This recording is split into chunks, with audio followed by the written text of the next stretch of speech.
Om Pramadina Nasandeha Kim Kadishyami Vrittiman Utpadyante Vilyante Budbudischa Yata Jale Om Shanti Shanti Shanti.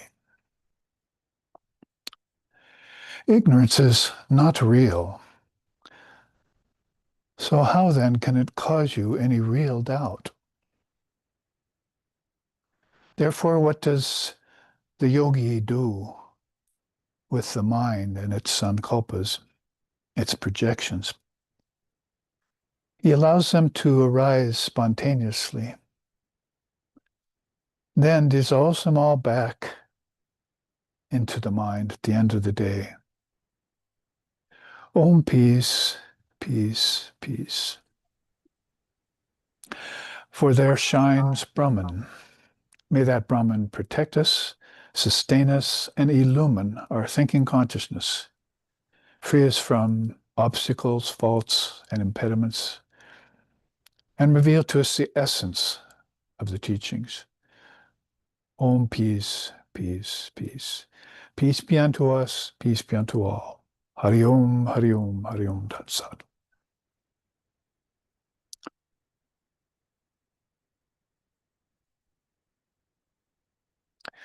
Today we meet on Sunday in SRV here on the big island of Hawaii and broadcasting to other places around the United States, Europe, and the mainland, we call it, and India.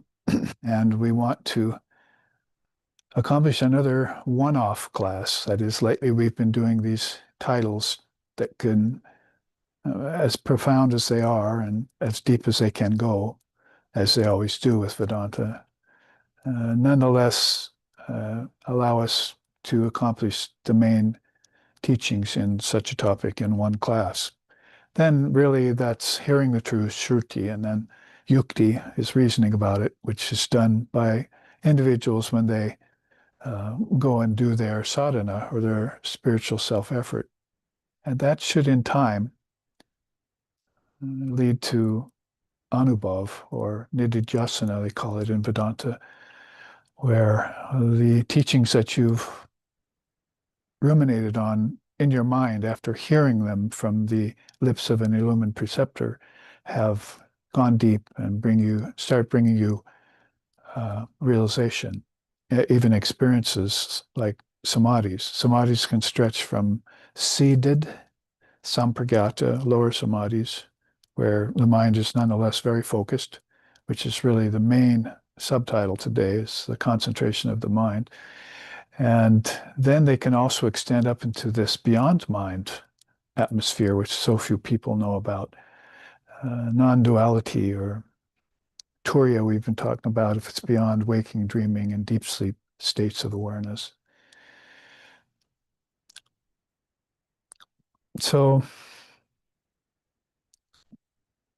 with a one-off class like we have today, entitled Extracting the Essence from Everyday Life, I made an actual chart on that maybe a year ago or so, and we had it in a seminar only. I don't think I've shared it much or very often in classes or in retreats. Maybe we've taken a quick look at it, but it gives us an hour and 15 minutes or so here to take a deeper look at it with another chart I created yesterday, because I received an email, a full quote from the book Inspired Talks about Swami Vivekananda talking about squeezing the juice out of the orange, how you can get every drop. So I quickly put together a chart about that because it applies so much to extracting the essence of everyday life. The essence may be a little bit different and surprising than most people think of. Getting pleasure, or think of getting power, or getting lands and wealth, or getting anything other than what unattached and spiritually striving beings are looking for, which is not here on earth, they know. Then it can be a little bit surprising to see the result of what extracting essence is all about. In India, essence is called Swarupa. Really, the main subtitles I was just saying today about if you want a one-word answer is concentration. Basically, if people are able to concentrate, they can get the essence out of anything, even worldly subjects, or what we call aparavidya, the lower knowledge that comes that people use by for getting jobs and compensation, so forth. Concentration will hold them in good stead. If you don't have it, then it's very hard to be successful in your worldly life and earthly life. But if you're trying to get some of these jewels of Vedanta or some of these treasures of yoga, some of these deep secrets of the Tantra, some of the ancient wisdom from Samkhya yoga, then the concentration is going to become all the more important. And that's why people quite often and sometimes even jump the gun, as they say, or jump stages and just go straight to meditation before their minds are concentrated. If you look back on the early limbs of yoga, people are often also going to asana and pranayama before they have the yamas and niyamas under control. Yamas are things like nonviolence and truthfulness and moderation. So people will jump into these other higher limbs of yoga, and before they're really ready to practice the succeeding limbs in the traditional way. And therefore, they're having trouble making progress and falling back. It's like trying to climb a tree and getting afraid to go to the third or fourth limb, so you go back to the first or second because it's comfortable down there. That's, of course, in accord with the 8 limbs of yoga, Ashtanga it's called. Well, we have Vedanta and yoga quite often being taught in SRV almost equally, and with some Samkhya also there, and some Tantra deification of images and worship also a part of the whole holistic body the way we see it. That is, Samkhya is the body, and then yoga is the energy, and Tantra is the heart, and Vedanta is then the mind, as Vivekananda was heard to have said several times. That's the holistic body as we think about it. And the body is a body of wisdom, too. It's not the physical body there. And Samkhya is the body of wisdom. The Adi Daiva, it's called. Adi is original, Daiva is divine. Vidya is wisdom. So the original divine wisdom is Paravidya. It's higher than the knowledge that we gain in school and education for holding a job and that kind of thing. So this is what extracting the essence is all about. If concentration is then the watchword, then what you want to do in Vedanta is look at dharana. The word is like in yoga is dharana. So you have samadhamma, upariti titiksha, samadhana. That's what they call it in Vedanta. Samadhana is a special kind of concentration. It's the 5th of those 6 jewels in Vedanta, sort of like 6 jewels and 8 limbs. If you play them off against each other, put them side by side, you can see how Vedavyas and father of yoga, Patanjali, were thinking much the same, many hundred years apart in their systems. So Samadhana then would be that 5th jewel you get. And if you want to be true to it, you look back and say, well, Sama, inner peace, Dhamma, self-control, Uparati, contentment, basically, peace of mind, if you want to call it that. And then Titiksha, forbearance of all things. So isn't it make sense that if you have inner peace, self-control, and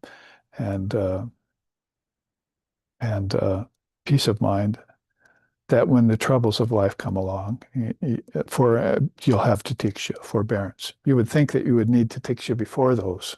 So a certain kind of forbearance is going to be necessary even before you gain the first 3 jewels of Vedanta. And the treasure, the 3rd treasure, they call that. Discrimination, detachment, shatsampati it's called, or the 6 jewels.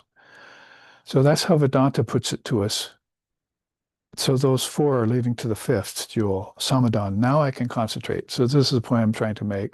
People are trying to concentrate before they've mastered earlier, in this case, come to possess earlier jewels. They say, oh, I have the four jewels now. This fifth one shouldn't be so hard to get. And then all five of those will end in Shraddha, faith. So now I know what real faith is in Vedanta. I've often said in the past that people come up to you and ask you about your path, and it's Vedanta. And they say, what's your faith in Vedanta? I said, my faith is based on, you know, um, being able to concentrate on God without interruption. And that was based on having forbearance for all the ills that are about, all the problems that are constantly accosting us, whether we're illumined or not. And that is based upon that forbearance to Hikshas is then based upon the peace of mind or self-settledness, it's called in Vedanta. And that is then based on self-control. All my senses are under control. Sounds like yoga there. And then that's based on inner peace that I got. So all of those are gotten by detachment from things unreal and the discrimination that taught you how to distinguish between the real and the unreal, between the unchanging and the changing, between the wheat and the chaff, between the bedrock and the sand that you build your house on. However you want to put it in whatever tradition, those six jewels are a great teaching. All right, so I'm putting that as an introduction to the extracting essence class. Let's put that across the board with Patanjali's 8 limbs now. There you have the yamas and niyamas, 5 of each, and I just named a few of those, a few of the yamas anyway. Ahimsaka, basically you become, if you're called a ahimsaka in India, that's a great thing. You're nonviolent. You wouldn't hurt a flea, as they say. Well, maybe a flea if they get too many of them, like Sri Krishna once in his bed. You know, he liberated a few. But self-control, all those things, you got early on in the yamas and niyamas. The niyamas are things like, I'm worshiping God now with an open heart. I'm studying the scriptures with an open mind. And I'm doing austerity, which is the tough, bitter skin of the orange. It's called being able to do austerity. So those are the first 2 limbs. Third limb, then, asana, being able to sit and quietly in one position is what yoga wants with that. This is, of course, Raja Yoga. Don't confuse it with the Hatha Yoga and the body orientation yoga, but this is the Raja, the royal yoga. Fourth is pranayama. That's not just breathing exercises, but coming to understand what breathing is, that it points to the subtle energy inside of you, because there's a psychic form of prana that moves your thoughts.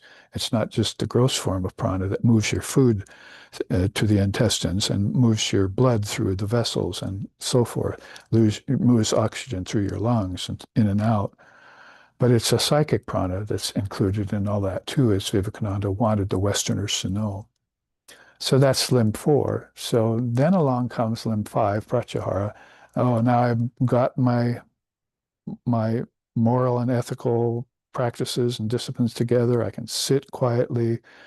I can breathe correctly. Now,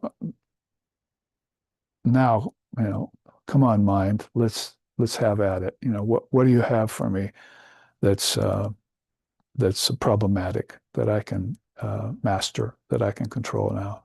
And that's called the lack of that. In other words, if you attain that 5th limb and you have all those other 4 limbs, or like the other 4 jewels, right? Thinking about that. In yoga, if you have those other 4 limbs fairly well mastered, then you can master the mind, pratyahara. I mean, think about it. If you're violent, you're thinking about violence. And if you don't know the wisdom of the scriptures, if you can't sit still, if you can't breathe right, your mind's not going to be able to concentrate. You can prove that just by studying a cross-section of humanity. What to speak of the whole mass collective consciousness of the restless humanity. So pratyahara then would be a 5th limb, a tripping stone, we like to call it in yoga, because the 6th is what we're talking about here today. It's called dharana. That's concentration. And just like in Vedanta, it was a special concentration that allowed you to put everything else behind you, get thee behind me, and concentrate just on your relationship with divine reality, you and the Lord. It's the hour of God has come upon you, and it should be practiced at least once or twice every day in meditation so that you enforce that relationship and it grows. It grows so much that pretty soon it's like almost I and my Father are one kind of growth. Or tatvamasi, as we say, that thou art, that very thing you're meditating on, you are that. So that's called dharana. So that's like samadhana in Vedanta, right? So if you've studied both of these systems very deeply, like I am, my name is uh, Yoga Vedanta Babaji. You see, that could be my name, you see. So I've studied both of these very deeply for a very long time and accepted all their premises and written books on them and practiced them. And now I'm sharing them with people. So I can see these two side by side as clearly as you can see me sitting before you right now. The whole treasure chest of Vedanta and the six jewels, and then the whole tree of yoga right there next to it. So that's what we're trying to get at when we say extract the essence from everyday life. If you can concentrate, you can do that. If you can concentrate on divine reality, you can do all of the higher limbs. Because after concentration comes meditation, right? And then comes samadhi. So why are people not getting samadhi then after 10, 20, 30 years of meditation practice? Why are they not even be able to meditate um, on the identity of the apparently individual self with the supreme self, as they would say in philosophical circles? Because they haven't mastered concentration yet. So whether it's Vedanta or whether it's yoga, you have to check to see if you have this jewel, if you've mastered this limb, and then you can start to extract the essence from everyday life, the way I'm going to tell you it's done today. Let's look first then at the orange chart. Since it's new, I'm happy to present it to you here. Um, I thought that Swamiji had said that he told this about the orange to Nikola Tesla when he was in the West in America when he met Nikola Tesla. And he probably did. I think I read about that. But he also said it to Ingersoll, who is, they call him the great atheist because he started out, very much into religion and then pretty soon started calling it down, decrying it. So he got a following about the time Swamiji was in the West. And that's why Swamiji came across him in those circles that Swamiji was walking in. So he met Ingersoll. And so he says this, Ingersoll said to me once, I believe in making the most out of this world, in squeezing the orange dry, because this world is all we are sure of.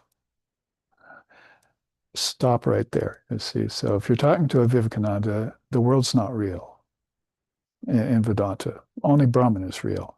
So if you're looking at the world to be real, you're not seeing Brahman. If you're seeing Brahman, you're seeing that the world can also be real if it's seen inside of Brahman. It's got to have a foundation. Otherwise, it's a mass of changing particles.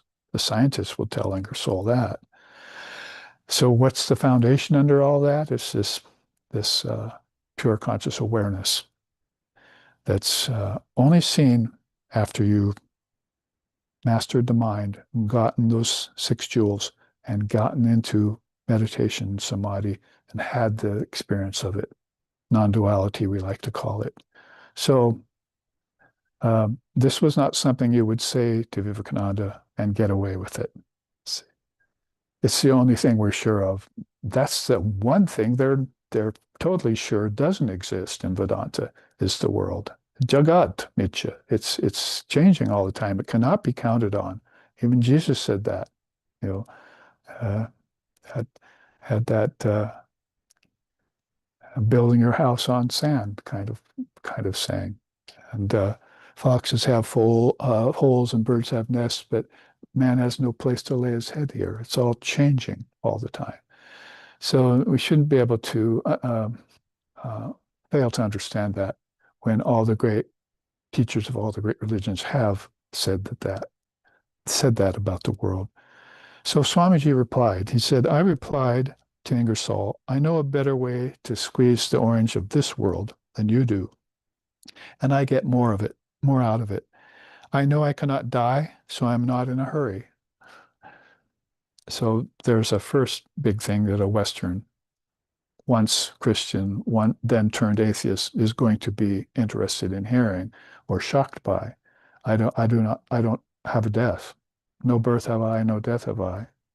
I could sing it for you. Shankara sings it in the Nirvana Shotgun. So I know I cannot die. You know, he's an eternal soul. He's not a body in a changing world. So I'm not in a hurry. So he's slowed down the pace. Remember, we were just saying how you have to slow down the mind to get into higher states, right? So you're going to have to control the restless mind. I mean, the Westerners are, even in their interspiritual life, they still have that restless mind. Maybe they'll try and pacify it with smoking marijuana. They heard about that. But smoking marijuana is like the thumb sucking of immature spiritual life. So maybe they'll go to alcohol, but alcohol is like the bedwetting of immature spiritual life. So then they'll go back on the restless mind and ego and its desires and everything. But the restless mind and ego is the nervous nail biting of immature spiritual life. So you've got all these bad habits, see. You can meet a Swami Vivekananda and he tells you outright to your face, what do you think? Why are you thinking that way? I know how to squeeze the orange of this world and get the most out of it. Extracting the essence from everyday life is the name of this class. He goes on to say, I know there is no fear, so I enjoy the squeezing. I have no duty and no bondage of wife, children, and property. So that would be another deep breath that someone would have to draw to hear that. I can love all men and women equally. Everyone is God to me. Think of the joy of loving man as God. Squeeze your orange in this way and get 10,000-fold more out of it. Get every single drop. So here's really the essence of extracting the most out of everyday life. It's not a worldly life you're leading. It's not a life of desire. It's not a life of fear. It's not a life based upon money, power, wealth, lands, and fame. Those are the things that are a part of the world that gets renounced by a great soul like Vivekananda. And so there, the chart flows out quite easily from there. And before we get to the actual extracting essence, which has to do with partly with why we can't extract essence from everyday life, let's look down the chart. First of all, you see that thick slice of divine life that's been cut from the orange. Next, you see that it has a peel. So I'm calling that the bitter peel of mature austerity. What does Krishna say in the Gita? That's what's pleasurable in the beginning turns painful at the end. That which is painful in the beginning turns pleasurable in the end. Or you could even say that which is bad in the beginning can turn good later, and that which is good in the beginning can turn bad or feel bad later. That's what wealth and power and all these things do to the individual soul. They like them at first, they court them, they gather them, they get attached to them, then they get tired of them, and they fail them in the end. And this world fails you in the end if you hang on to it. So what do the seers do? They practice austerities. Uh, you know, what did the guru say to the colony of fishermen who were his students, who were fishing the oceans, but the oceans were all fished out. They couldn't get fish anymore. What did he say? Natty, natty. So you have to tell everyone, that all of these things are to be renounced. And what do you put in their place? It feels so good to be free of those things. They were always causing me problem. Job, family, money, wealth, power got me into trouble. Fame got me into more trouble. So all of these things feel very good to get thee behind me. So all of that is a work of devilish things. And now I'm here squeezing the orange after all those things have been renounced. And I'm getting more juice out of it. I'm having better spiritual experiences. My meditations are more peaceful.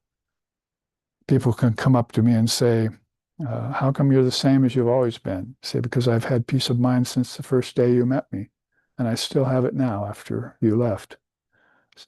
So that's something that's one of these qualities we're going to talk about, these beautiful drops that are of nectar that are running down the orange as it's being squeezed. Those are the things that you have to have in order to extract essence from everyday life. So, but be sure that you understand here that there's a bitter peel here for most people. That's called tapas. If you look back, where do you find it? And yeah, you find it in both Vedanta and yoga as that austerity that you do. Tapas is one of the niyamas of Patanjali's yoga system. So they want you to do austerity as a practice so that you can detach yourself from things that are weighing you down. You have to have the experience of being lightened up before you can realize that you're even bound. You have to have the experience of breathing free before you can even realize that from your very first breath in the body in the physical world, you are bound down by family, by society, by military, by politics, by church, conventional religion, by government. And these are all the things that are still weighing most people down, and they're not being able to breathe free. So who's doing the extracting of essence from everyday life? A Swami comes from a far off country and says, well, here's how I do it. Use me as your example. So he did it through austerity, through neti, through giving it all up and not being attached to it anymore. Doesn't mean that you can't have commerce with the world, that you can't still enjoy objects. Vivekananda made a talk once, said, well, they all enjoy the objects and, that binds them down, but none of them know, the poor things, that there's an exquisite pleasure you can get from objects. And it comes only when you're not attached to them and dependent upon them. And those are two key words there, detachment and non-attachment are two key words to use in this solution. And those are gotten by entering into as you're peeling the orange before you squeeze it. You have this austere mindset in you that I don't need anything but my own self to accomplish the goal of human existence. I am the self. Now I have to reveal the self to myself by the self. And that's how people get free. It's called liberation, not just salvation. And it's also called moksha, it's called mukti, it's called kaivalya, and it's called nirvikalpa, and it's called satori, and it's called sampragata. We've got so many words in different traditions for this absolute freedom that people have come when they've given up the world externally and internally. The monk has to do it both, but the householder, Sri Ramakrishna said, has to at least do it in here. If he knows the world's not real, then he can act in the world without suffering karmic results and effects. If you go into the basement to turn off the furnace before you leave and you're wearing white clothes, you're bound to get soot on them before you go out. So that's how Sri Ramakrishna talked about that. This world will stain the white clothes of your spiritual standpoint and perspective. So you have to be very careful of that and make sure that your renunciation is mature.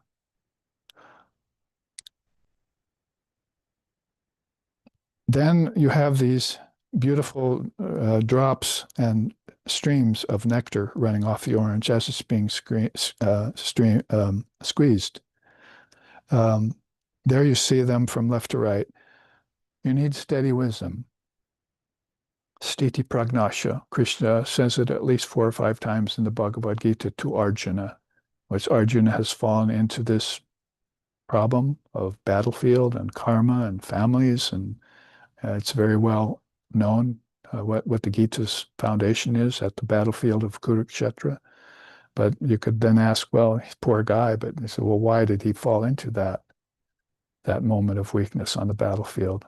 And so if he had have had these qualities in spades, that is, based upon spiritual practices and austerity, then he would have had steady wisdom, and that would have shown him the truth of the matter, that the world's not real. And so the battle's not real, so the battlefield's not real. As Vivekananda just said here, I have no fear and I have no death, so death is not real. Killing's not real. Being killed's not real. That one who thinks he's killing, that one who thinks he's being killed, they don't know the truth, Krishna says, that the soul's eternal. So there's something acting out there in the battlefield, on that external battlefield, while the soul witnesses it all. And it's witnessed it all for thousands of lifetimes, and it hasn't changed the soul at all. The soul still remains the same. One of the beautiful teachings of Advaita Vedanta. So what about that? You say, that's just, I can't accept that. You see, death is too emotional to me. Death is too final to me. Death is too horrible to me. But I have no fear of it. And I don't die. All that is based on a false premise that death is real.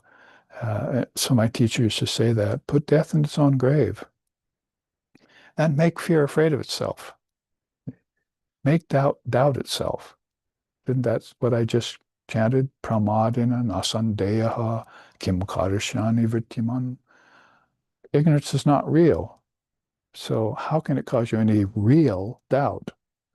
If your doubt comes to you, it's based on the ignorance that you have that the world is real, that fear is real, that death is real, that doubt is real. They're not. They're coming from a fictitious mind projection. And you're not the mind, you're the soul. So this is a great mastery of the mind that they talk about, that vaults a person, transports a person, lofts a person into a higher level of thinking, and even beyond that to non-thinking. So steady wisdom, that's what that's called. What else is there? Unshakable faith. That's Shraddha. We just talked about it as the sixth jewel of Vedanta, right? Based upon the ability to concentrate, inner peace, self-control, forbearance of all the ills of the world. If those are in your quiver, and you put them in your bow, then you've got the bow of unshakable faith, and you can aim it at Brahman and penetrate the mark, right? Penetrate the mark, the Upanishad said. That unshakable faith is called Shraddha. Above that's abiding constancy. So, father of yoga says, adhyasa,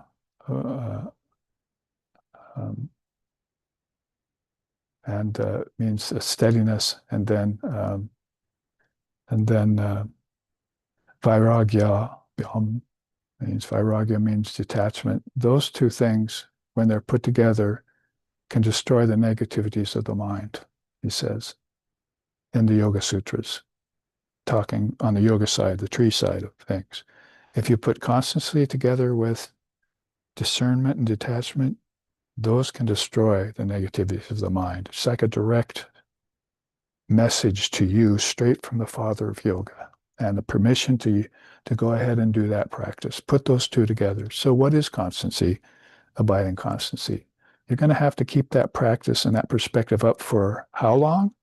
Very, very long time, he says in that sloka. Satu dirgha kala, nairantarya. He says, keep it up for a very, very long time. Don't give it up. So, and again, today in circles of Western practitioners who are still suffering the thumb-sucking, bed-wetting, nervous nail biting of premature spiritual life, they're going to have to get a good teacher, a good path, and stay with it their whole life. And that's the secret of it. So that's what abiding constancy is. I like that name. Sometimes you give it to a woman, Constance. I've always liked that name. I wish it would come back. Then down below is eternal peace. And of course, when it's eternal, that's the peace that passeth all understanding that Jesus spoke about. And that's a kind of samadhi state that's beyond all of those problems that we've been stuck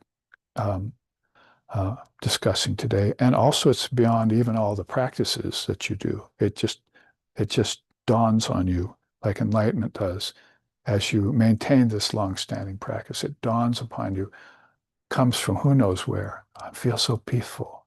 First of all, I feel peaceful today. What happened? I was so restless yesterday. Well, now you're talking about Rajas and Tamas and Sattva, right? Oh, the mind's still going through these changes. The nervous nail biting of everything. See, the mind's must have hands and nails too, because it's constantly chewing on them. It's called brooding. We'll get to that. So basically, then pretty soon, say weeks have passed, I haven't even combed my hair. And I'm feeling peaceful all the time. It dawned upon me, it came upon me. That's the Lord coming to you as peace. He is peace. He's silence. So I should probably be quiet sometimes. Well, I do become quiet sometimes, as you know. Meditation and my life all day is spent without speaking mostly. So I'll come here for an hour and I share this with you from the standpoint of how important it is when you squeeze your orange, these beautiful rivulets and drops of sweet nectar are falling down it as you squeeze it. See that there are certain qualities in there that you're going to have that are different from squeezing the orange of the world, right? Here's the orange of the world back behind here, you see. So on the side here, I put there, you squeeze it for the highest good of all living beings, right? That's back here behind the orange under the tree.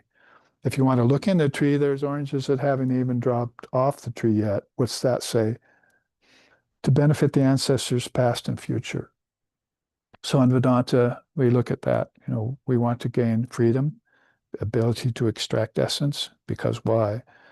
So that our ancestors past and future will have a peaceful place, a place of constancy, a place of steady wisdom to go when they follow us in a chain of births and so-called deaths. See, pretty soon they'll realize that they're not born and they don't die either, that they're just appearing on the ocean of awareness and dissolving back into it, appearing on the ocean of awareness and dissolving back in, and nothing happens. No birth or death ever takes place, even in a huge battle. And you have to be the witness to observe the rising and falling.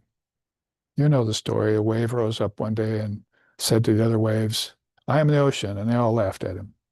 So it went back down depressed, you see, in a hollow and brooded. See. The next thought about it down there, and next time it came up, said, I am water. See. And all the other waves scratched their little wave heads and couldn't laugh. You see. He's right. We're all water. So that's what you want to do for the ancestors that are falling behind you and who came before you. Realize the truth so the truth will set them free and set you free in the interim. Little side lice over there with this side image or backdrop, the orchard back there of birth and death, as it were.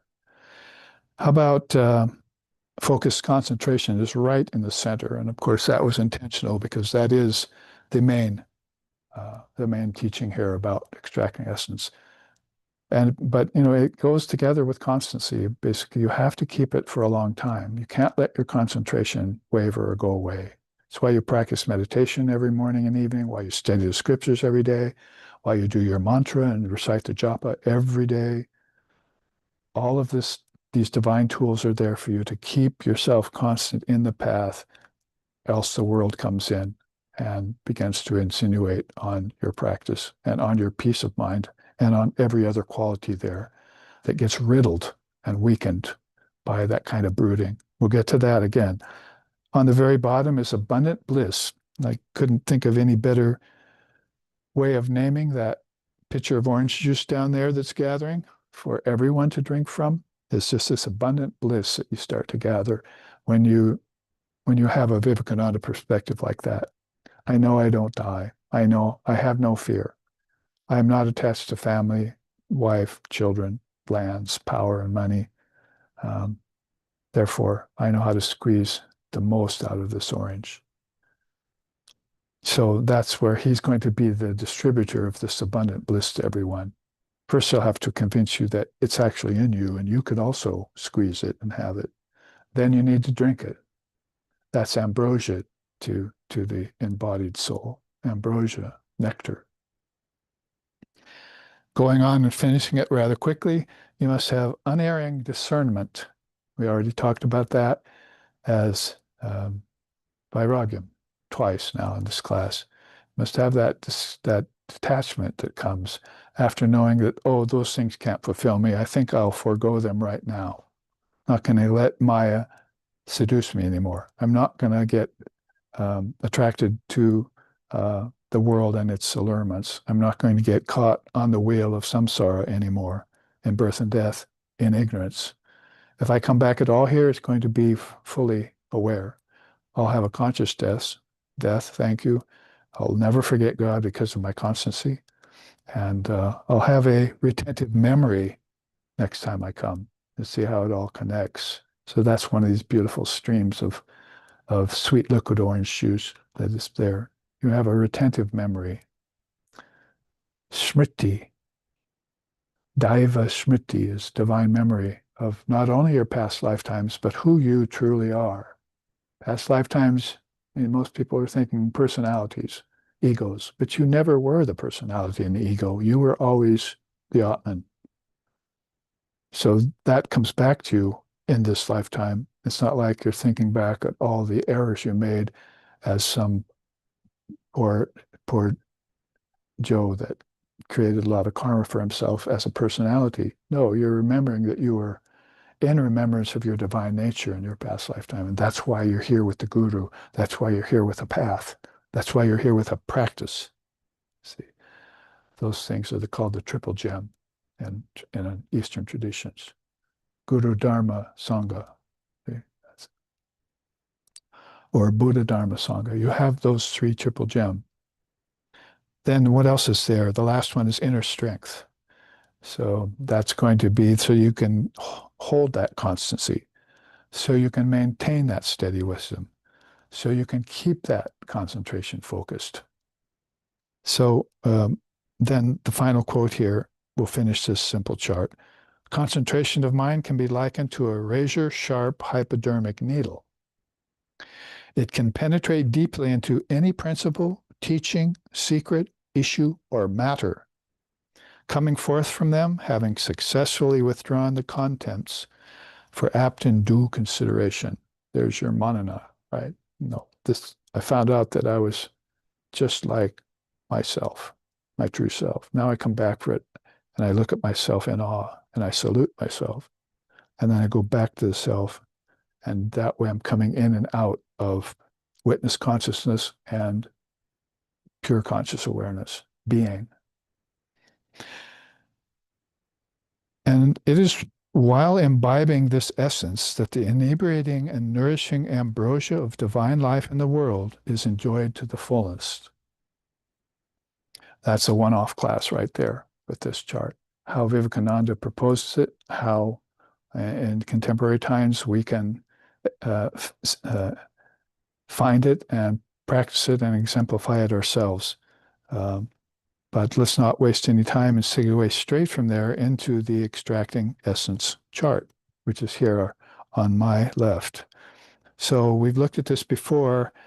Probably what we want to say first of all about it is that the chart's been presented from a standpoint of what keeps us from extracting essence. I mean, you might say sometimes on certain days you can just go about naturally extracting essence from everything. Everything is flowing. There's a kind of grace on you and on your day.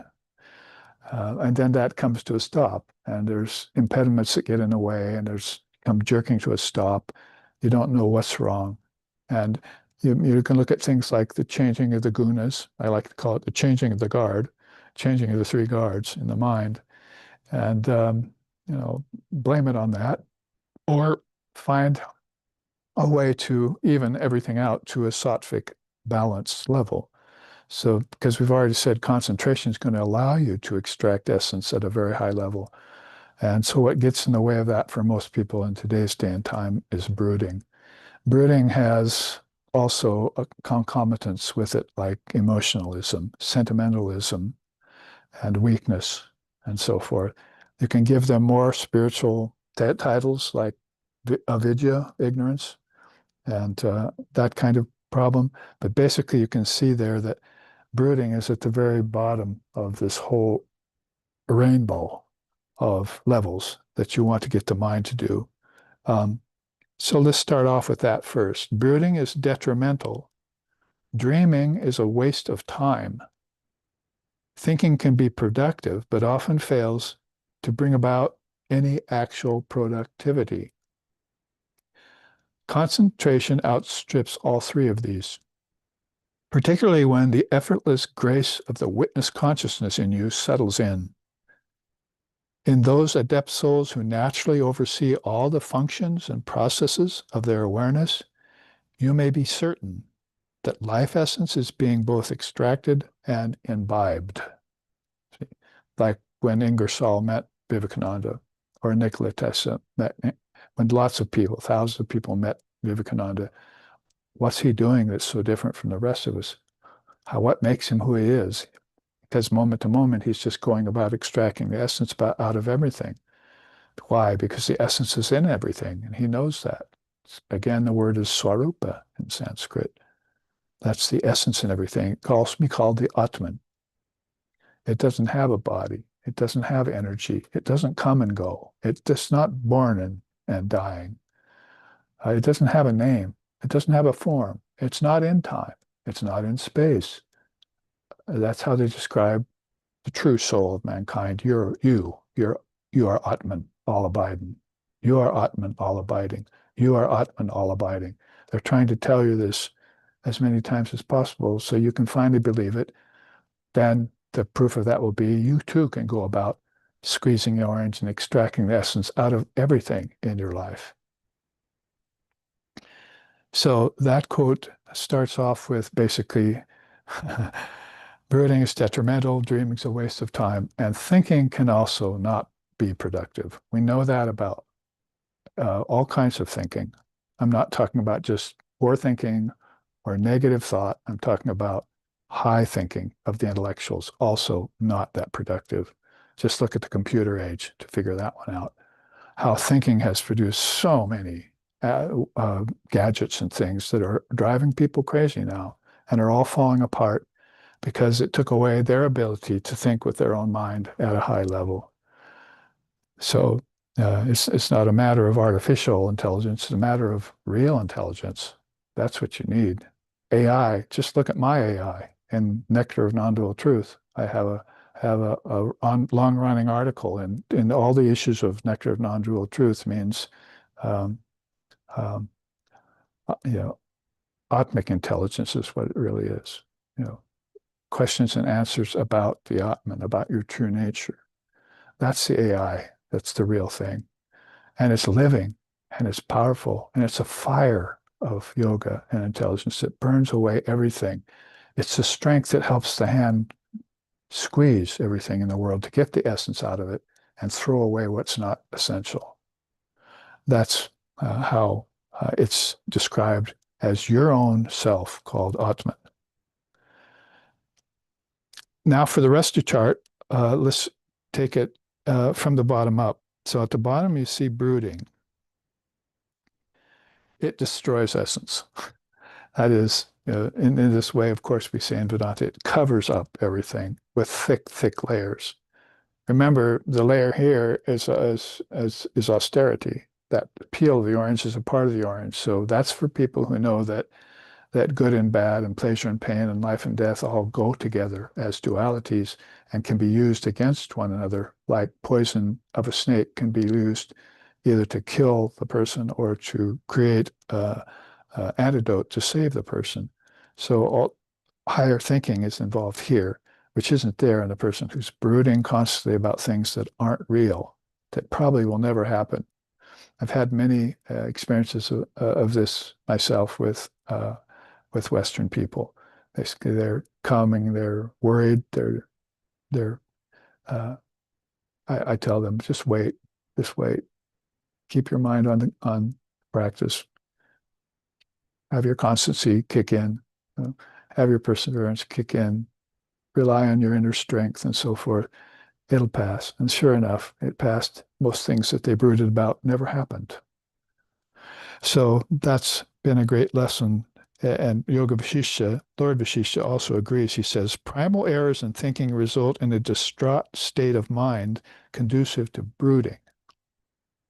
As mind with senses broods on matter and objects, the physical body formulates. And then the misconception that suffering is real sets in.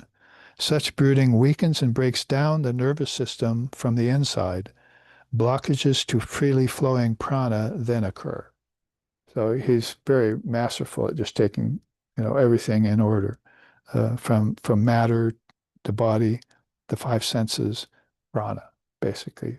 Again, sort of back to your yoga tree of yoga and samkhya, how everything is built. All these tattvas are there. The consciousness gets in there and then broods about them. It should actually be in there considering them holy, by deifying them and moving through them without the slightest amount of reticence or procrastination, and always using the mind with this higher intelligence we were just speaking about, to destroy that which is destroying your essence. See? So this is what it says here, if you can see it. Brooding destroys essence. And so we want to give that up post haste. That's what's called a positive attitude in some places today. The next rainbow arc up there is called dreaming.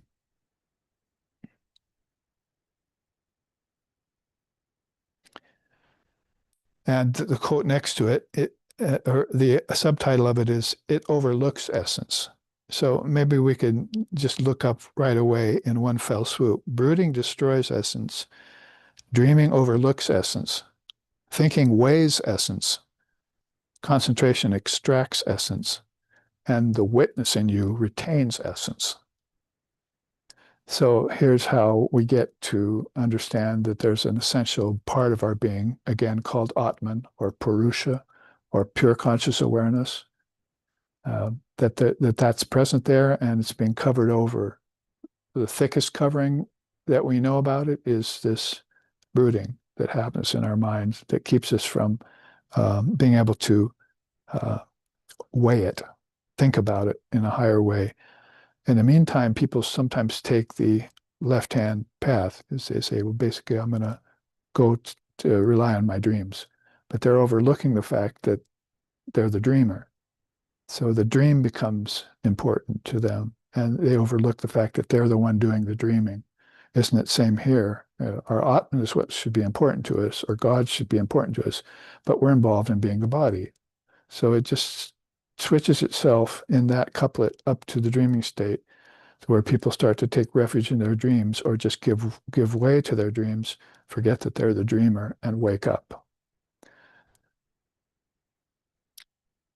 The problem with thinking, as we've already just said, Lord Vasishtha said, was that it just weighs essence. And so there's people considering the fact that they have a soul, or considering that what the great souls of religion said were possibly true, possibly not.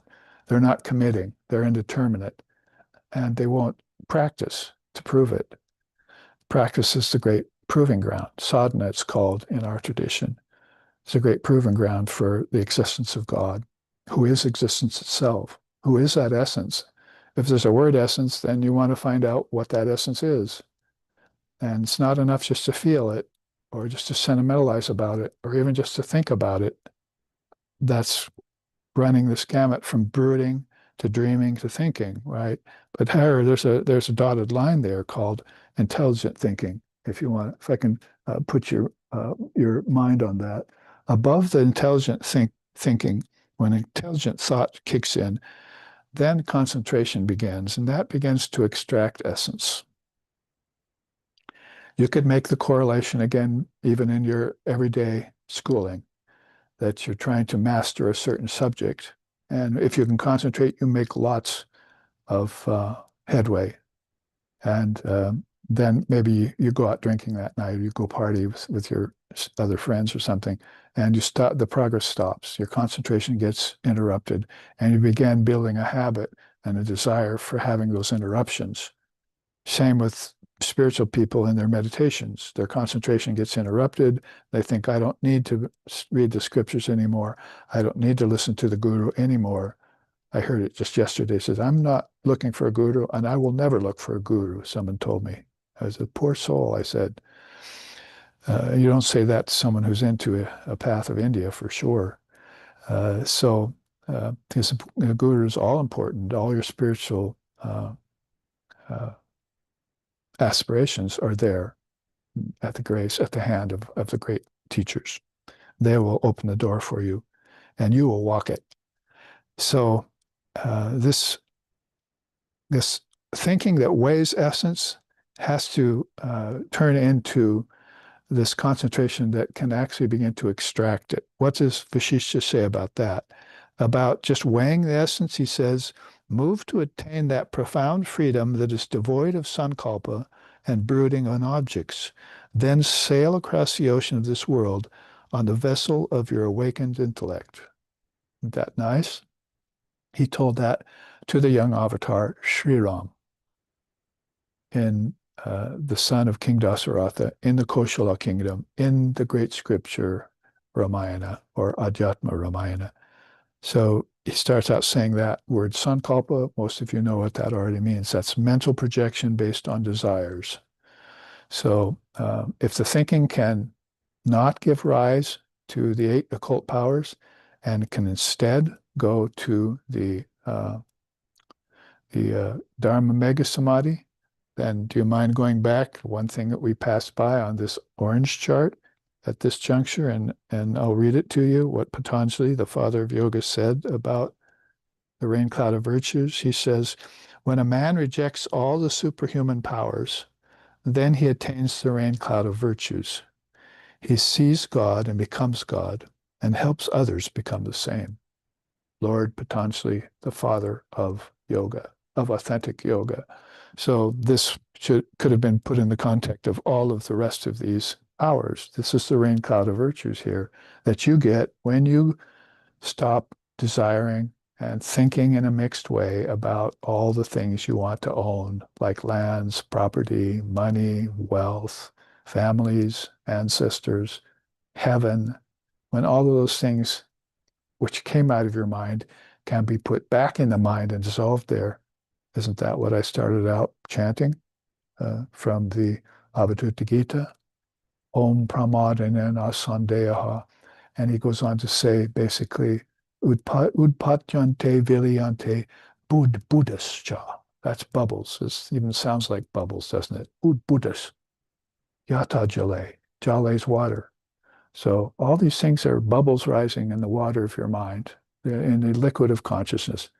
And they rise and they fall every 24 hours in waking, dreaming, and deep sleep out of seeds that are deep in your deep sleep state. We looked at that last 2 weeks, last 2 Sundays, right?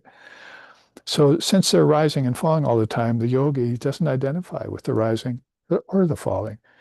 He just, when he sees them rise, he just makes sure they get dissolved back because he knows they're not real. None of them are real. They're not lasting. They're changing. They're transitory. They're pain-bearing. Who said that? Father of yoga, Patanjali. They're klista vrittis that cause you to brood. Vrittis are thoughts in the mind. Oh, I see them. I'm going to dissolve that back right away. I don't want to suffer that next week or next month when the gunas change, when the tree guard changing of the guards. You see, when that happens, then I don't want to suffer that again. I'm going to make sure that dissolves right away. So that's what the yogi does, according to the Avadhuta. He makes sure that when those things come up, he just sees them from a distance. Stay back. Don't get too close, like a vicious dog, you know. And then at the end of the day, he just dissolves them back consciously into the mind from which they sprang. The projecting mind, the sankalpic mind. That takes us back to our extracting essence chart then. That's what Vashishtha's been saying here, that basically move to attain that profound freedom that is devoid of sankalpa and brooding on objects. It's by brooding on objects from an ethereal state that people develop the desire for the body.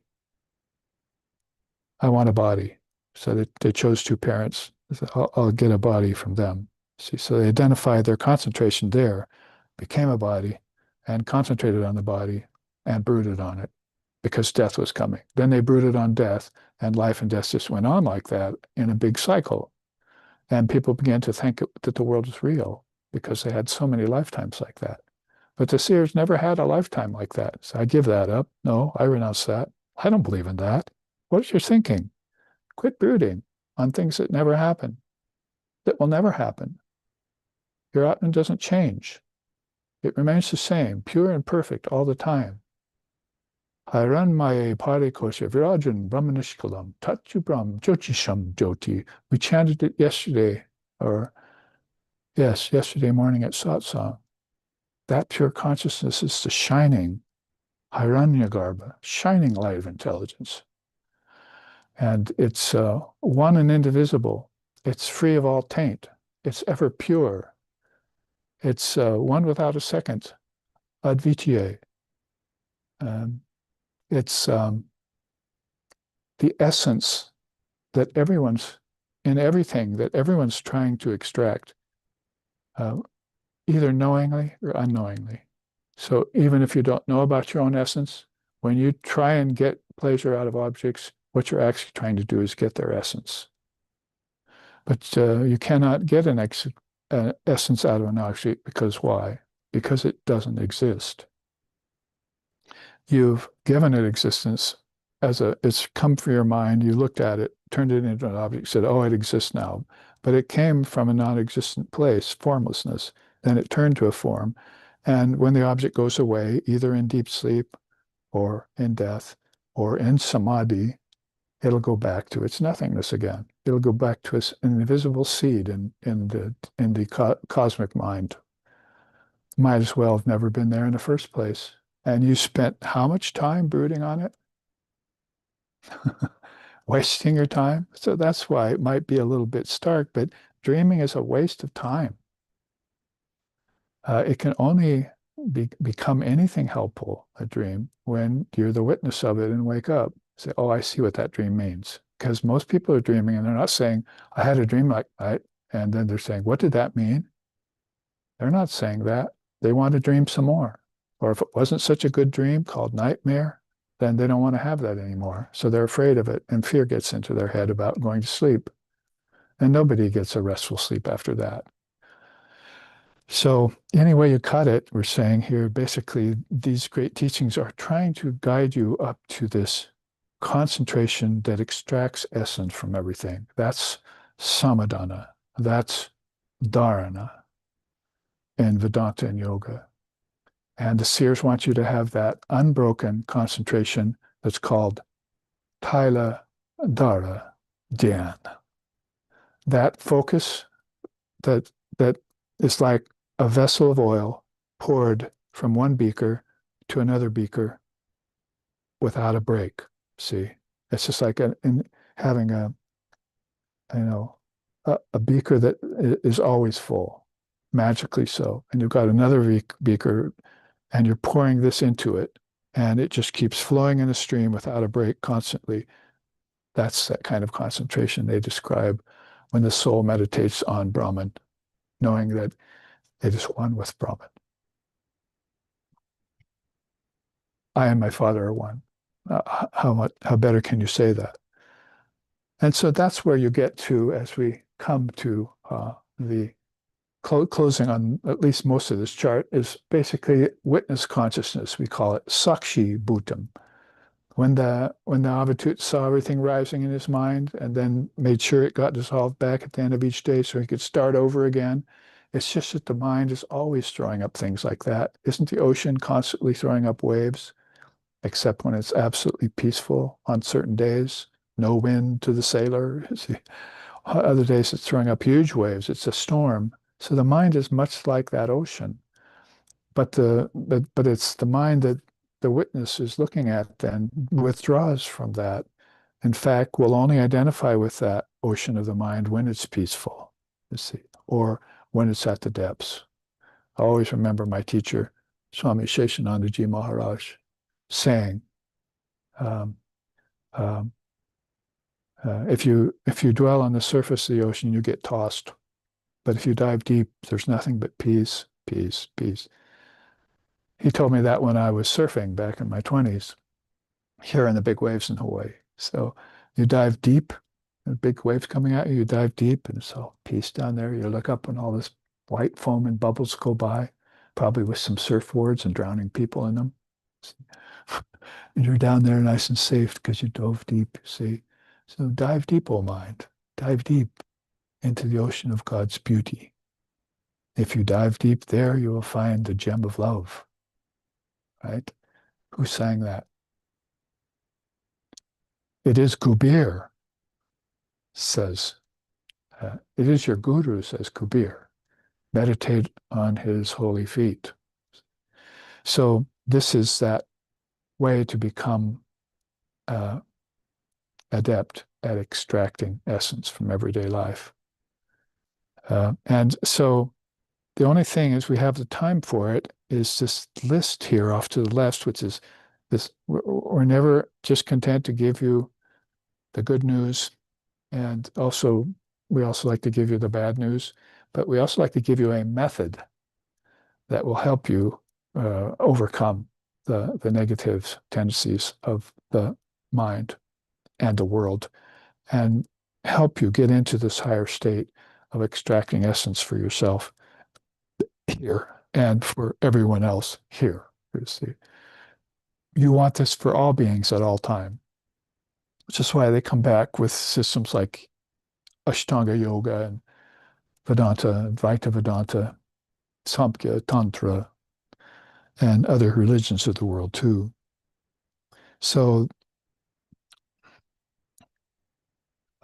might be good to give us not just a method before we start, but actually, this is the iwi bird, is it? Iwi bird in Hawaii with its curved beak. It's kind of rare right now in Hawaii, I think, but there's still some. So you see on there uh, uh, written some important words about extracting essence. Um, we will get to that. But above that is Swami Vivekananda's quote: "The infinite power of the spirit brought to bear upon matter evolves material development. Made to act upon thought, it evolves intellectuality. And made to act upon itself makes a man a god." Isn't that beautiful? So this concentration on your body and the world and matter, that can give you plenitude and so forth. That's actually the A of Om that you want to master, right? Become a master of this world. Hopefully, a true master that has compassion, care for the environment, all the things that we're not seeing in so-called masters here. But then if you take the same concentration and put it on thought, then it evolves your intellect.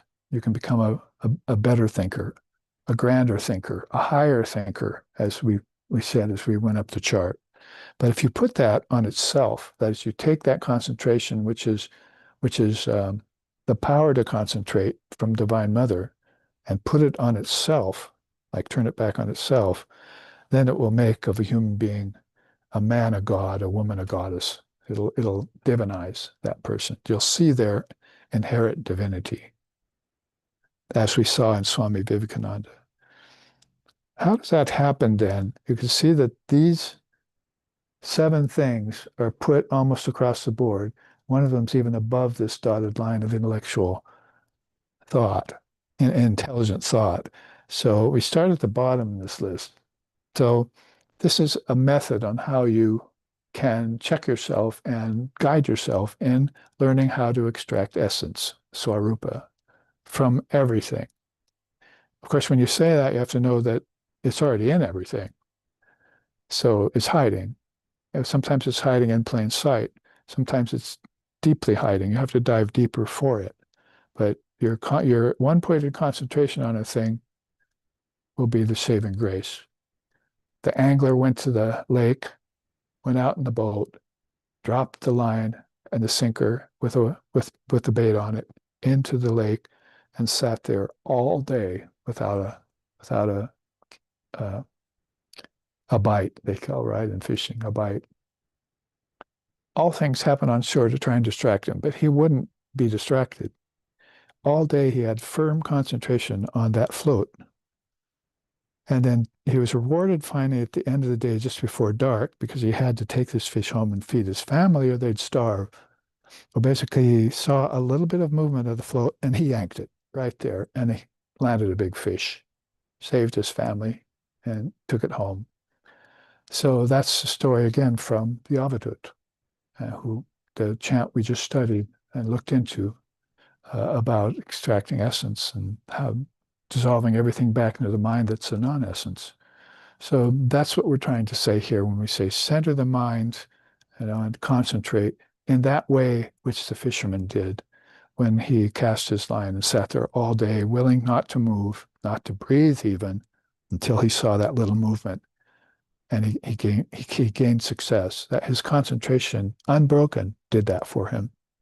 So first of all, you're going to want to center the mind the way that it's easy to say, and people say, I can't do it, I'm restless. Okay, here, we'll give you a mantra and do it at morning meditation. And you talk to them a little later, how's your restless mind doing? Oh, it's good in the morning, but it's not so good the rest of the day. So they're beginning to get the idea that doing the mantra concentrates their mind, and meditation gives them a chance to watch the clouds roll by, thoughts, and finally have a moment of vritti-less awareness, as they say in yoga. And so they know that it exists. They know that peaceful mind is a possibility for them. Restlessness can go away, and it's up to them to do that. The second step here then is bring subtle atmosphere to the senses after meditation. So you just don't stand up, put your mala back in its bag, prostrate before the altar, and go back to your same old gray steady of life a couple of minutes later. You take with you that feeling that you got in meditation. You take with this the sacred atmosphere you got from chanting the Lord's name that's in the mantra that your guru gave you. Do you know what I'm saying here? That's all essence. See how quickly you'll bypass the essence? It's in the name, it's in the mantra, it's in the guru's words, it's even in the beads that you're holding.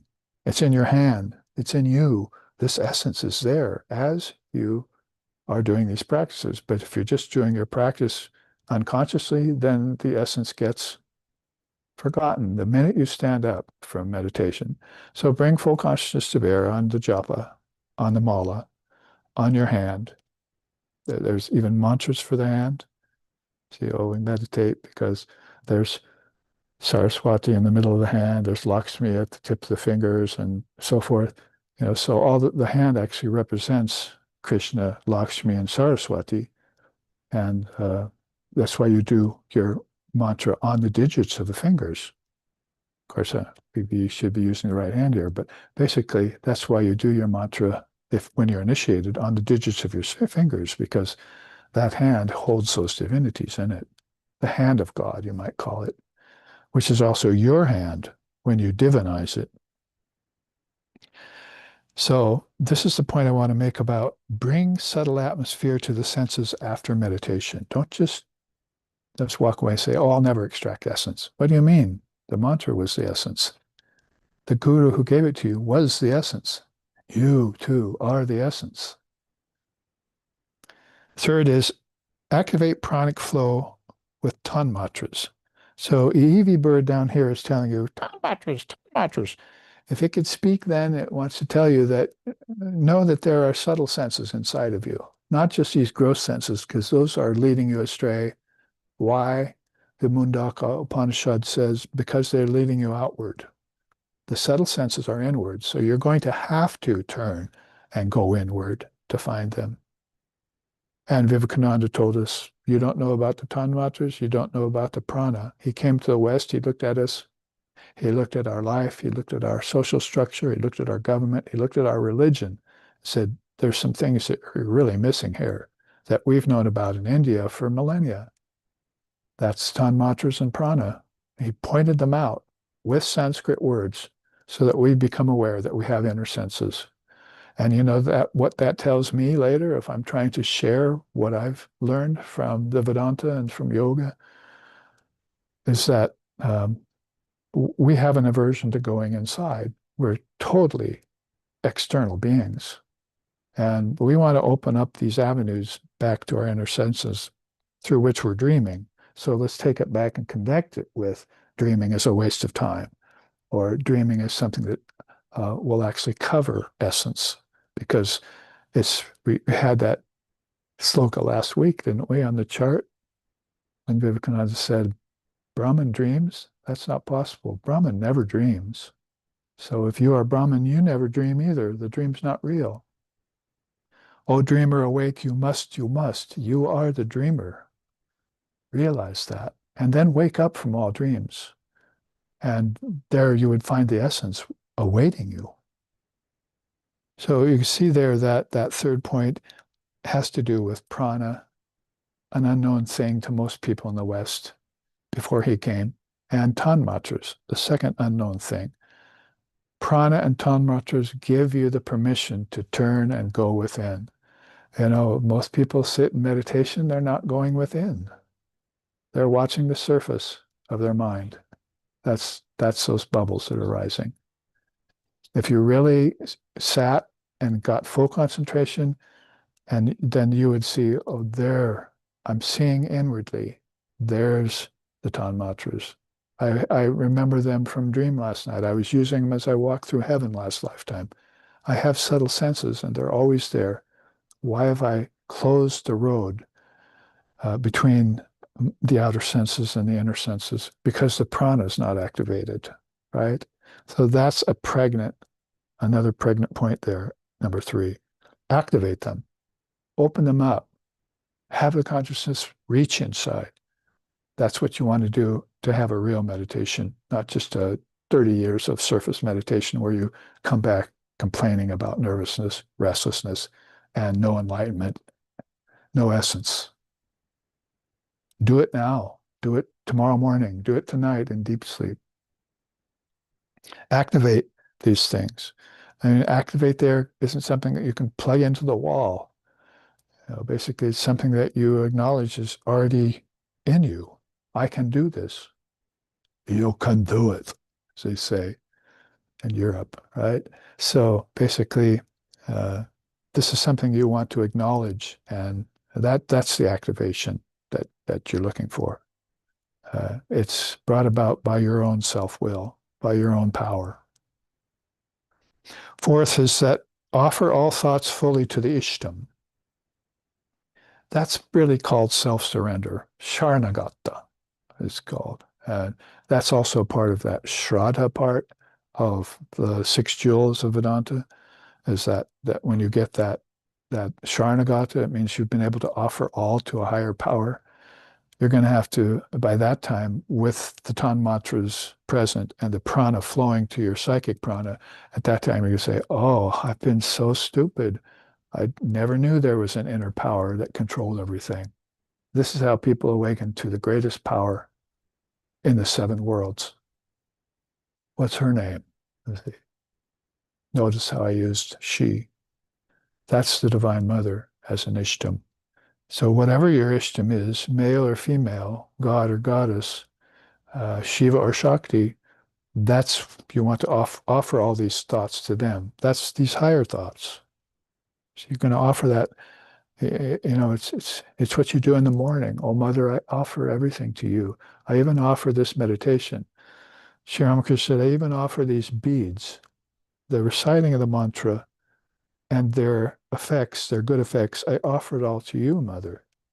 And then he put his beads down in front of the image, you see, and meditated. So this is something you have to do consciously every day, all the time. For how long? Again, long, long time. Like Dirga Pranava, one long recitation of Om. Let's see, take a big breath, recite one long recitation of A-U-M with all the awareness you can bring to it, with all the intelligence you can muster, with all that steady wisdom that you have inside of you by studying Gaudapad's Karika on Om, or by studying the Upanishads and what the word really means. Because there's an essence for you that nobody can deny. It's in every tradition. Found it in 7 different religious traditions, the word, and talk about it. And also this third eye is there in those traditions. So that's the extracting essence kind of level we want. With sound, Om. With sight or light, the third eye. That's what we're courting. Beyond the tanmatras, that's just a beginning from the gross senses to the subtle senses. Then you've got these causal senses, or beyond the causal senses, the causeless cause, it's called. That's the subtle sound of the word, the subtle sight of the third eye. Utkramam tam stitim vyapi bunjanam, Krishna says about it in the Gita. Vimuda nanupashanti, jnana chakshushaha. Jnana, wisdom, chakshushaha, third eye, opening of the third eye, the wisdom in the third eye. It never goes away from there. So go to it, because there's your steady wisdom. You can come down to your little old everyday life and says, I don't know anything. Sure, fine. You don't. Only Mother knows. But you can go up to the third eye and say, I am Atma Brahma. I am one with the Mother. I am one with the Father. And that's all up to you to do that. So offer all thoughts fully to the Ishtam. You can see how this really stacks one on top of the other as a method, as a practice to attain the extraction of essence in spiritual life, particularly, we're talking. 5, switch intellect's mode on vibration, switch intellect's mind mode of vibration to, quote, all things. I was thinking, and when I wrote this, how does essence get extracted in the mind when I'm at that high level? There's got to be a on-off switch somewhere in my mind that I can just walk and go click and switch it on to all things, right? That is everyone, the ancestors, all people on the orange tree, and your own orange too, full of this juice that needs to be extracted and drunk for nourishment, all things. That's sarva mukti. That's everything is liberated at all times. No one's ever in bondage. See, treat your mind to a thought like that. And we're just talking about offering all your thoughts. So what's the one thought that would remain after you successfully offered all thought to the Mother? I want all beings to be free of suffering. Have you had that thought?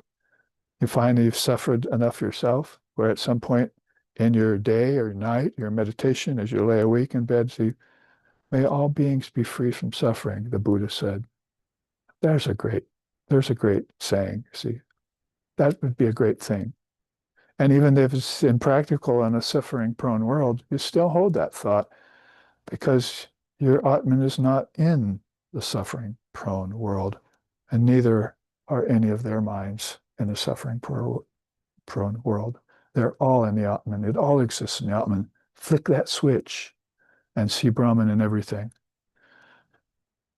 Sri Ramakrishna said that seeing Brahman in everything is the last word in spiritual life in this world. Flick that switch. 6, focus concentration on any tattva, that means cosmic principle, and imbibed its essence. Well, you see, finally you're getting the permission to do that. Before it didn't work. But what about going back and doing your practice for a long time this way, with constancy, knowing it to be your own wisdom, with concentration, knowing that you're doing it with a peaceful mind instead of a restless one, and using your discrimination and relying on your divine memory and your inner strength to go ahead and extract the essence out of whatever it is you're trying to extract it from. Could be the scriptures, could be your final desire in life that will keep you from being reborn again. It could be Brahman itself. I want the essence of Brahman. I want Brahma Samadhi, see, the formless awareness. I want the highest samadhi. That's samyama in yoga, right? So this is actually kind of an explanation of what samyama in yoga is about. Concentration, meditation, and samadhi, those three limbs put together. And you can see how a method that includes everything, and it includes the mantra, which is rather tantric, although it's also Vedic. It includes controlling the senses in yoga. It includes the prana in the Upanishads. It includes the Ishtam, the deity, in Tantra, and it includes the intellect's role in everything in the Vedanta. You're putting together everything without even calling it a darshana or a philosophy. The best of everything, and flicking that switch, and then putting your concentrated mind now on success, a success that you haven't had for 10, 20, 30 years in your spiritual practice. You haven't felt like you've ever attained it. Now do it. It's like tucking in all the corners of the bed. You know, it's all the people who work in hotels, when they change the bedding in rooms, they always make the bed every day for the customer. They always make it perfect. You see, tuck in all the corners. I'm sort of doing that with the mind. Tuck in all the corners. Make sure nothing will interrupt your concentration in the process of attaining this ability. Well, there's just one more point, and it's gone beyond the dotted line of even intelligent thinking. It's called savor that essence in the Atman and retain its flavor in your memory. That's what great souls like Vivekananda, why they could come back with um, with a metaphor like that, the orange, and tell somebody like Ingersoll or Nikola Tesla or all of us that were listening to him when he came here and gave his talks about this grand ability of being able to extract Swarupa, which is already existing in everything, and remove the coverings from it. See, remove the coverings from it, the false superimpositions of it. It's all Brahman in its various manifestations and expressions. The essence is the same in all. The essence is the same in all beings. The essence is the same in all souls. The essence is the same in all religions. And it's that essence that you are that's present in all things. Flick that switch on to all things. Sarvosmi. All this is Brahman. And come to this essence and then savor it. And this chart I created back when I was using that word a lot in my classes in the Portland ashram, San Francisco ashram, saying, I like the word savor. And that's what I was doing with the scriptures, right? So if you want to get to the essence of scriptures, and you do get to the essence of the scriptures after your study, then you get the essence out and you savor it. You know, that's what they're doing. In fact, another way I used to explain that is that there are atomic particles in everything. And if you split one, you get a surprise. That can be used for negative and positive purposes, by the way. That's the way Maya is. But if you go into the intelligence, higher intelligence, and you see that intelligence has intelligent particles in it, just like objects have atomic particles. So atomic particles switch inward, atmic particles. Atomic particles, atmic particles. Go to the atmic particle in your intelligence and split that. And there you'll have all this essence come out. So what the seers are doing when they extract essence and in meditation and with their full concentration on is they're seeing these great truths inside of themselves. They're focusing that concentration on them internally, and they're splitting those atomic particles of intelligence, and it's producing ananda, bliss. That's where this abundant bliss comes from, that they always have free access to at all times. Last quote at the bottom we can end the class with. By placing the concentrated mind upon the pure senses and the pure senses upon beneficial objects, essence can be extracted. This essence consists of tanmatras, that is, the feeling in flesh, flavor, and in tasting. Life force in energy, elation in mind, and nectar of sublimated thought in thought. The yogis brew a sacred amalgam of these four, steep it in oneness, offer it to the goddess, then partake of it themselves. It's been a long time since I read that. But basically, this is how you get the essence out of each thing. In other words, if you just want to go to the senses, what is it you're getting out of the sense of touch? When you touch something or something touches you, flesh and body and so forth, there's an essence there that's causing you to get pleasure. So it's neither the flesh nor the pleasure that's the real important thing. It's the essence. And if that wasn't there, you couldn't feel things. It's the same with the ears, the eyes, the tongue, and smell, sense of smell. That's called the power of the eyes to see, the power of the ears to hear, the power of the hands to touch, the power of the nose to smell aromas. And these are leading us back again to the tanmatras, what's in the essence of the senses. So the chant there is just saying, extract that. They extract that from those five senses. Then they do the same with the life force inside of them. What's causing the heart to pound? What's causing the lungs to breathe?